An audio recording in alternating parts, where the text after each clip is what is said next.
Assalamualaikum warahmatullahi wabarakatuh. Perkenalkan, saya Ainul Hikmah. Saya adalah mahasiswi Universitas Islam Negeri Maulana Malik Ibrahim Malang, jurusan Pendidikan Agama Islam. Pada kesempatan kali ini, saya akan mempresentasikan mengenai hasil laporan magang 2 saya di SDN Kebon Dalem 3 Bareng Jombang. Pertama, saya akan memaparkan peta konsep mengenai pembahasan kali ini. Yang pertama, ada bab 1 yaitu pendahuluan, bab 2 kajian pustaka, bab 3 hasil dan pembahasan, dan yang terakhir yaitu bab 4 penutup. Nah, yang pertama adalah pendahuluan. Di sini saya memaparkan 4 subbab. Yang pertama ada sejarah singkat SDN Kebon Dalem 3. Yang kedua ada profil SDN Kebon Dalem 3. Yang ketiga, visi dan misi SDN Kebon Dalem 3. Dan yang terakhir yaitu struktur organisasi di SDN Kebon Dalem 3. Yang pertama adalah sejarah singkat SDN Kebon Dalem 3. Pada zaman dulu, anak-anak di Dusun Ngares sekolah di dusun lain, misalnya di Dusun Posorjo dan sekitarnya, dengan penuh perjuangan karena dusunnya yang lumayan jauh dari dusun-dusun lain. Akibatnya banyak anak yang memutuskan untuk tidak pergi ke sekolah dan tidak melanjutkan. Akhirnya, para warga dan tokoh masyarakat mengusulkan supaya didirikan sebuah lembaga pendidikan sendiri di dusun tersebut. Dan pada tahun 1982 berdirilah sekolah ini, sehingga pada tahun 2011 sekolah ini berubah nama menjadi SDN Kebon Dalem 3. Nah, SDN ini merupakan lanjutan dari SDN Kebon Dalem 1 dan SDN Kebon Dalem 2 yang letaknya di Dusun Plosorjo. Dan SDN ini didirikan sebagai fasilitas pendidikan di Dusun Ngares, Desa Kebon Dalem. Selanjutnya adalah profil SDN Kebon Dalem 3. Nama sekolah ini adalah SDN Kebon Dalem 3. Alamat lengkapnya di Dusun Ngares, Desa Kebon Dalem, Kecamatan Bareng, Kabupaten Jombang, Jawa Timur. Nah, nama kepala sekolahnya adalah Bapak Masun SPD dengan status sekolah milik sendiri. Sekolah ini berdiri pada tahun 1982 dan diganti menjadi sekolah negeri atau SDN Kebon Dalem 3 pada tahun 2011 dengan akreditasi B. Dan sekolah ini menggunakan kurikulum 2013. Luas tanahnya adalah 1.700 meter kuadrat. Untuk jumlah ruang kelasnya ada 5 jumlah ruang kelas. Jumlah laboratorium belum ada. Dan jumlah perpustakaan yaitu ada 1 ruang. Selanjutnya ada visi dan misi SDN Kebon Dalem 3. Adapun visi SDN Kebon Dalem 3 adalah membina akhlak, meraih prestasi berwawasan global yang dilandasi nilai budaya luhur sesuai dengan ajaran agama.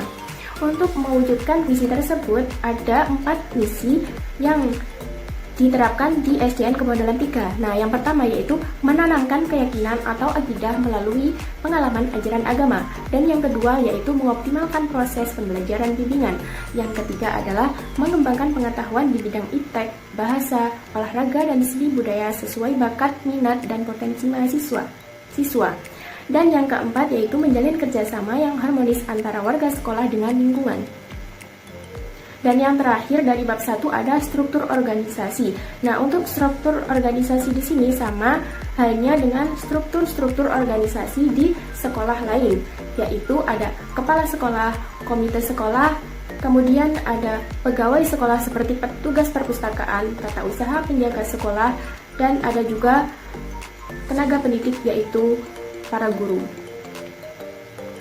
Nah, untuk yang kedua adalah tinjauan pustaka. Tinjauan pustaka di sini ada 4 subbab. Yang pertama yaitu kurikulum dan silabus. Yang kedua rencana pelaksanaan pembelajaran atau RPP. Dan yang ketiga ada bahan ajar dan media pembelajaran. Dan yang terakhir ada instrumen evaluasi. Yang pertama adalah kurikulum dan silabus. Kurikulum adalah seperangkat pembelajaran yang terdiri dari isi dan materi-materi pembelajaran yang terstruktur, terprogram, dan terencana dengan baik yang berkaitan dengan berbagai kegiatan interaksi sosial di lingkungan dalam penyelenggaraan kegiatan belajar mengajar dengan tujuan mencapai tujuan pendidikan. Nah, sedangkan silabus yaitu penjabaran standar kompetensi dan kompetensi dasar atau KDK dalam materi pokok atau pembelajaran, kegiatan pembelajaran, serta indikator pencapaian kompetensi untuk penilaian. Dan yang kedua ada Rencana Pelaksanaan Pembelajaran atau yang disebut dengan RPP. Menurut Permendikbud RI nomor 81A tahun 2013 tentang implementasi kurikulum dan dalam lampiran 4, yang dimaksud dengan RPP yaitu rencana pembelajaran yang dikembangkan secara rinci dari suatu materi pokok atau tema tertentu yang mengacu pada silabus. Jadi, RPP ini merupakan penjabaran dari silabus yang biasanya dibuat setiap pertemuan. Nah, untuk yang ketiga ada bahan ajar dan media. Bahan ajar adalah segala bahan yang disusun secara sistematis yang menampilkan sosok utuh dari kompetensi yang akan dikuasai oleh peserta didik dalam belajar. Jadi intinya bahan ajar ini bisa berupa materi yang akan diajarkan oleh pendidik kepada peserta didik. Misalnya adalah buku pelajaran dan modul yang di dalamnya tersebut ada materi pembelajaran. Sedangkan yang dimaksud dengan media pembelajaran adalah sesuatu yang digunakan sebagai perantara komunikasi dalam kegiatan pembelajaran. Jadi, yang dimaksud dengan media pembelajaran ini adalah suatu alat atau perantara yang digunakan oleh pendidik untuk menyalurkan materi kepada peserta didik. Nah, media pembelajaran ini bisa berupa laptop, televisi, proyektor, dan sebagainya. Untuk yang keempat, ada instrumen evaluasi. Evaluasi adalah sebuah proses yang dijalankan secara sistematis dengan tujuan untuk melihat sejauh mana tujuan-tujuan pembelajaran telah dicapai. Jadi, evaluasi ini biasanya dilakukan di akhir kegiatan, tetapi bisa juga dilakukan di pertengahan kegiatan jika dibutuhkan. Nah, evaluasi pembelajaran ini bisa berbentuk tes formatif dan tes sumatif untuk menilai atau mengevaluasi kinerja siswa. Untuk yang tes formatif ini biasanya dilakukan secara berkala, bisa 1 minggu sekali, atau bisa dalam 1 bab sekali, dan seterusnya. Atau yang kedua bisa dengan menggunakan tes sumatif. Tes ini biasanya dilakukan di akhir semester, atau yang biasanya disebut dengan ujian akhir semester. Selanjutnya adalah bab 3, yaitu hasil dan pembahasan. Di sini saya memaparkan 4 subbab, yaitu kurikulum dan silabus, rencana pelaksanaan pembelajaran, dan yang ketiga bahan ajar dan media pembelajaran, dan yang terakhir yaitu instrumen evaluasi di SDN Kebon Dalem 3. Bab 3 ini merupakan hasil dan pembahasan saya mengenai observasi saya di SDN Kebon Dalem 3, tepatnya pada mata pelajaran Roksun Sirah di kelas 2 SDN Kebon Dalem 3. Nah, yang pertama adalah kurikulum dan silabus. SDN Kebon Dalem 3 ini sudah menggunakan kurikulum yang terbaru, yaitu kurikulum 2013 revisi. Nah, untuk mata pelajaran Roksun Sirah ini telah memiliki pemetaan indikator setiap KD yang terangkum dalam silabus pembelajaran. Nah, penyusunan silabus juga telah disesuaikan dengan SK atau KD. Setiap KD ini juga dikembangkan paling tidak 3 indikator pada setiap KD. Nah, materi yang dipaparkan dalam silabus telah sesuai dengan kompetensi dasar. Dan yang selanjutnya, alokasi waktu dipetakan sesuai dengan cakupan materi, yaitu sekitar 6 kali 35 menit dalam setiap pertemuan. Dan yang terakhir, kesesuaian sumber atau media yang disediakan telah sesuai dengan materi. Nah, selanjutnya ada rencana pelaksanaan pembelajaran atau yang dimaksud dengan RPP. Nah, guru di SDN Kebon Dalem 3 ini pada masa pandemi ini menggunakan RPP 1 lembar, yaitu RPP terbaru yang dikeluarkan oleh Mendikbud pada tahun ini. Nah, guru menggunakan RPP 1 lembar sehingga indikator pembelajaran ada di dalam silabus, bukan di dalam RPP.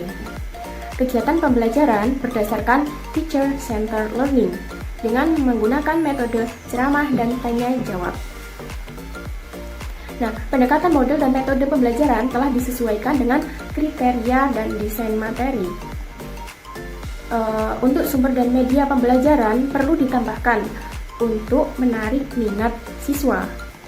Dan fasilitas mengajar juga telah mencukupi standar kebutuhan belajar pada saat pandemi seperti sekarang ini, yaitu guru menggunakan fasilitas mengajar berupa laptop, HP, papan tulis, proyektor, dan lain sebagainya.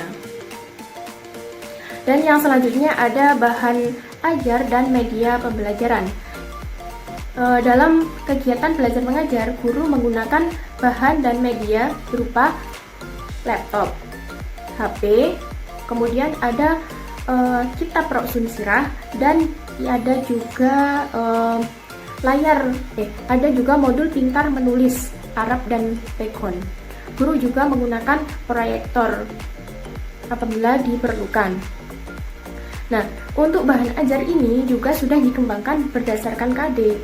Penyampaian materi juga dikaitkan dengan fenomena dalam kehidupan sehari-hari supaya para siswa mudah menerima materi yang diajarkan.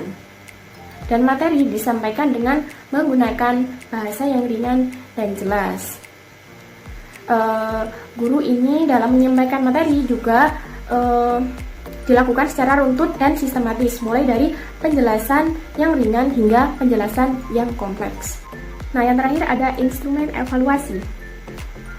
Dalam melakukan evaluasi, guru di SDN Kebodalam 3 ini menggunakan dua macam cara.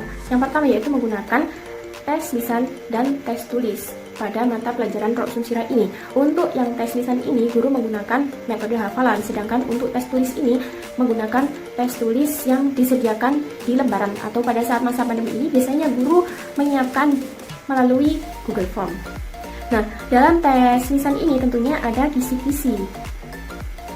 Kisi-kisi ini adalah cakupan pokok dalam bahasan yang ada dalam materi. Ini juga telah disesuaikan dengan kurikulum. Dan jumlah soal tentunya juga berdasarkan alokasi waktu yang telah ditentukan sekolah. Penggunaan kisi-kisi atau soal juga menggunakan bahasa yang mudah dipahami siswa. Selanjutnya, kunci jawaban juga telah disesuaikan dengan jumlah butir soal. Nah, untuk yang tes lisan ini, guru menyimak hafalan siswa dari segi kelancarannya. Dan yang terakhir adalah bab 4, yaitu penutup. Ada kesimpulan dan saran. Adapun kesimpulan dari pembahasan saya kali ini adalah bahwa berdasarkan hasil magang 2 di SDN Kebodalam 3 dapat disimpulkan bahwa sekolah ini sudah disebut sebagai sekolah unggul terlihat dari sarana dan prasarana, pengajar dan siswa. Kebijakan yang dirumuskan turut diupayakan oleh guru dan siswa dalam mewujudkan visi dan misi sekolah. Untuk saran, dalam penulisan dan presentasi magang 2 ini, saya menyadari masih terdapat kekurangan dan kesalahan serta masih jauh dari kata sempurna. Untuk itu, saran kritik yang membangun akan saya terima dengan senang hati. Saya Ainul Hikmah, terima kasih. Wassalamualaikum warahmatullahi wabarakatuh.